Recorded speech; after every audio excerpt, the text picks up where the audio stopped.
കൃത്രിമമായി ഉണ്ടാക്കിയ പ്രൊഡക്റ്റുകളായിരിക്കും. പക്ഷേ നമ്മുടെ കമ്പനിക്ക് കിട്ടിയിട്ടുള്ള ഫസ്റ്റ് ഹൈലൈറ്റ് എന്ന് പറഞ്ഞാൽ ഇവിടെ ടോക്സിസിറ്റി കഴിഞ്ഞിട്ടുള്ള ഓരോ പ്രൊഡക്റ്റുകളാണ്. ടോക്സിസിറ്റി എന്ന് പറഞ്ഞാൽ വിഷാംശം ഈ പ്രൊഡക്റ്റുകൾ ഇല്ല എന്നുള്ളത് തെളിയിക്കുന്നതിന് റിസർച്ച് നടത്തിയതിന്റെ സപ്പോർട്ട് നമ്മൾക്കുണ്ട്. എന്തൊക്കെയാണ് ടോക്സിസിറ്റി എന്ന് പറഞ്ഞാൽ ഫസ്റ്റ് നമ്മൾ ചെയ്യുന്നത് ഹെവി മെറ്റൽ ടെസ്റ്റ് എന്ന് പറയും. ഇന്ന് ഹെവി മെറ്റൽ ടെസ്റ്റ് എന്ന് പറഞ്ഞാൽ ഇതിൽ കാഡിയം, കോഡിയം, ക്രോമിയം ആൻഡ് അയൺ എന്ന് പറയുന്ന സംഗതികൾ ഒന്നും തന്നെ ഇല്ല എന്ന് പറയുന്ന ഒരു സർട്ടിഫിക്കറ്റ് ആണ് ഹെവി മെറ്റൽ ടെസ്റ്റ്. രണ്ടാമത്തെ ടെസ്റ്റ് എന്ന് പറഞ്ഞാൽ മൈക്രോബയോളജിക്കൽ ടെസ്റ്റ് എന്ന് പറയും.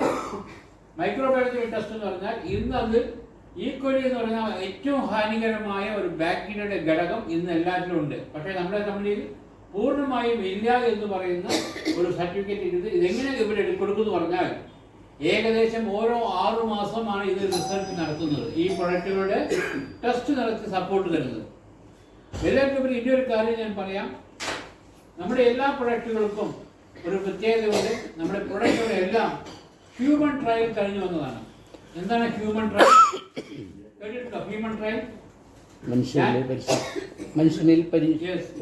അതായത് ഞങ്ങൾ ഫാർമസ്യൂട്ടിക്കൽ കമ്പനി വർക്ക് ചെയ്യുമ്പോൾ അവിടെ ഒരു ഫാർമസ്യൂട്ടിക്കൽ ഒരു പ്രൊഡക്റ്റ് മാർക്കറ്റിൽ വരണമെങ്കിൽ അത് ആദ്യം എലികളിലും പന്നികളിലും ടെസ്റ്റ് ചെയ്ത ശേഷം മനുഷ്യ ശരീരത്തിൽ വീണ്ടും പ്രവർത്തിച്ചിട്ട് അതിന്റെ ടെസ്റ്റ് നടത്തി കൊണ്ടുവരുന്നതാണ് ഹ്യൂമൻ ട്രയൽ. പക്ഷേ ഡയറക്ട് സെല്ലിംഗ് മേഖലയിൽ ഒരു കമ്പനിക്കും ഡയറക്ട് സെല്ലിംഗ് കമ്പനികൾ പറയുന്നില്ല ഹ്യൂമൻ ട്രയൽ നടത്തണമെന്ന്. പക്ഷേ അസീം കെ ദത്തറായ് സാറിന്റെ സാന്നിധ്യം ഉള്ളത് കൊണ്ട് നമ്മുടെ പ്രൊഡക്റ്റുകളെല്ലാം ഹ്യൂമൻ ട്രയൽ കഴിഞ്ഞു വന്നിട്ടുള്ള ഏക ഡയറക്ട് സെല്ലിംഗ് കമ്പനിയാണ് യാർഡ് ലാബ് എന്ന് പറയുന്നത്. അത് മാത്രമല്ല ഓരോ പ്രൊഡക്റ്റുകൾക്കും പറയുന്നതാണ്. ഇന്ന് നമ്മൾ നോക്കാം, ഒരേ ഒരു ഉദാഹരണം പറയാം. ഇന്ന് നമ്മൾ പറയുന്ന ആയുർവേദം അല്ലേ, ഈ ആയുർവേദ പ്രൊഡക്റ്റിലൂടെ ആരെങ്കിലും ആയുർവേദ സംബന്ധമായിട്ടുള്ള ഉണ്ടോ?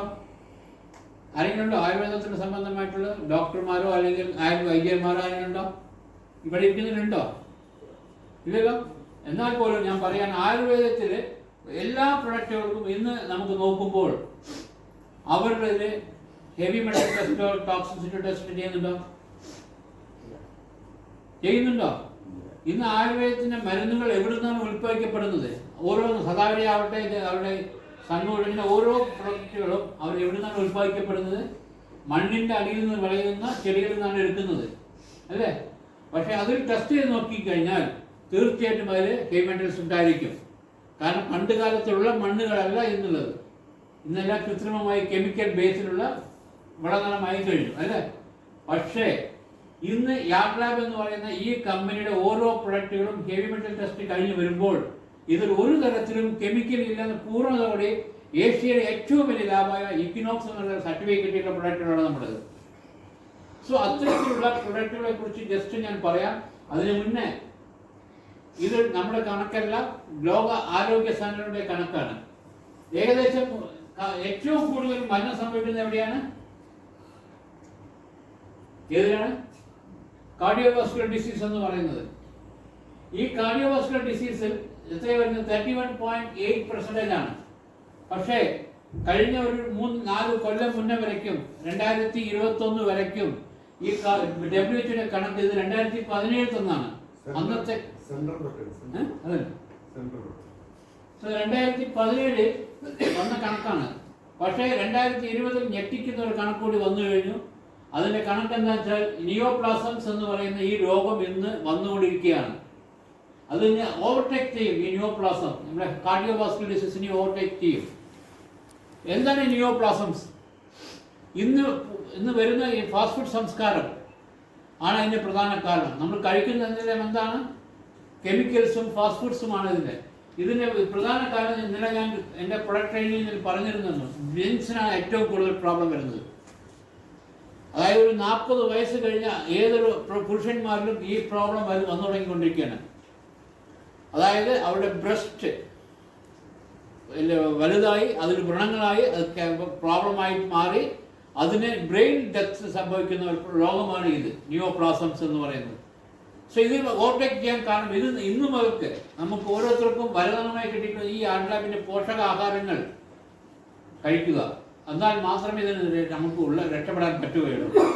സോ നെക്സ്റ്റ് ഞാൻ വരുന്നത് പറയുന്നതാണ് അതെറോസ്ക്ലറോസിസ് ആൻഡ് ത്രോംബോസിസ്. എന്ന് പറയുന്ന ഒരു ഇത്. എന്താണ് അത്രോസ്ക്ലെറോസിസ് എന്ന് പറഞ്ഞാൽ? അത്രോ എന്ന് പറഞ്ഞാൽ ദൃഢം, അതായത് നമ്മുടെ രക്തധമനികളെ ദൃഢീകരിക്കുക എന്ന് പറയും. സ്ക്ലെറോസിസ് എന്ന് പറഞ്ഞാൽ അതിന്റെ ഫ്ലോ ബ്ലോക്ക് ചെയ്യുന്നത്, രക്തധമനികളിൽ ഉണ്ടാകുന്ന രക്തത്തിന്റെ പ്രവാഹം കുറയ്ക്കുന്നതിന് ഇതിന് ഈ നല്ല രീതിയിൽ പ്രവർത്തിക്കുമ്പോൾ ഈ ആർട്ടറിയിൽ കൂടെ നോക്കും രക്തം എങ്ങനെ പ്രവഹിച്ചുകൊണ്ട് പോകുന്നു. ഇവിടെ ഈ രണ്ടാമത്തെ ചിത്രത്തിൽ പ്ലേക്ക് ബിൽഡപ്പ് ആവുന്നുണ്ട്. അതായത് രക്തപ്രകൃതിയിൽ ഒരു കൊഴുപ്പ് അടിഞ്ഞുകൊണ്ടോ അല്ലെങ്കിൽ ഏതെങ്കിലും കാൽഷ്യത്തിന്റെ അളവ് കൂടുമ്പോഴോ ആ രക്തധമനികളിൽ പ്ലേക്ക് അടയും, അതായത് കൊഴുപ്പുകൾ അടിഞ്ഞുകൊണ്ട് അതിന്റെ വ്യാസം കുറയുകയാണ്. അപ്പോൾ ഇന്ന് ലോകത്തിലുള്ള ആൾക്കാരുടെ ധാരണ എന്ന് പറഞ്ഞാൽ ഒരു വ്യക്തി കൊഴുപ്പ് അണിഞ്ഞതുകൊണ്ടാണ് മരണപ്പെടുന്നത് എന്ന് പറയുന്നു. അതാണോ കാരണം? ഇന്ന് രാവിലെ നമ്മൾ നല്ല കൊഴുപ്പുള്ള പദാർത്ഥങ്ങൾ അല്ലെങ്കിൽ അന്വേഷണ ഭാഷയിൽ പറഞ്ഞാൽ ബീഫോ അല്ലെങ്കിൽ മട്ടണോ ചിക്കനോ എന്തെങ്കിലും കഴിച്ചുകൊണ്ട് വരുമ്പോൾ കൊഴുപ്പ് അടിഞ്ഞ് ഒരാളെങ്കിലും മരിക്കുന്നുണ്ടോ? നേരെ മറിച്ച് ഒരു ഡയബറ്റിക് എന്ന് പറയുന്ന വ്യക്തി കുറച്ച് ഷുഗർ അധികമായി കഴിക്കുമ്പോൾ ഓട്ടോമാറ്റിക്കലി അവരുടെ ഷുഗർ ലെവൽ ഷൂട്ടപ്പ് ആവുന്നുണ്ടോ ഇല്ലേ? ഉണ്ടോ ഇല്ലേ? സോ ഇത് നമ്മൾ ഈ ഡോക്ടർ അസീം കെ ദത്താറയുടെ തിയറി പ്രകാരം ഒരു വ്യക്തി എന്ന് പറയുന്നത് ഇങ്ങനെ കൊഴുപ്പ് അടിഞ്ഞതുകൊണ്ട് ഒരിക്കലും മരണം സംഭവിക്കില്ല എന്നുള്ള ഒരു തിയററ്റിക്കൽ അദ്ദേഹം കണ്ടുപിടിച്ചതാണ്, അദ്ദേഹം പാറ്റന്റ് എടുത്തതാണ് ഇതിന് പ്രകാരം. ഇത്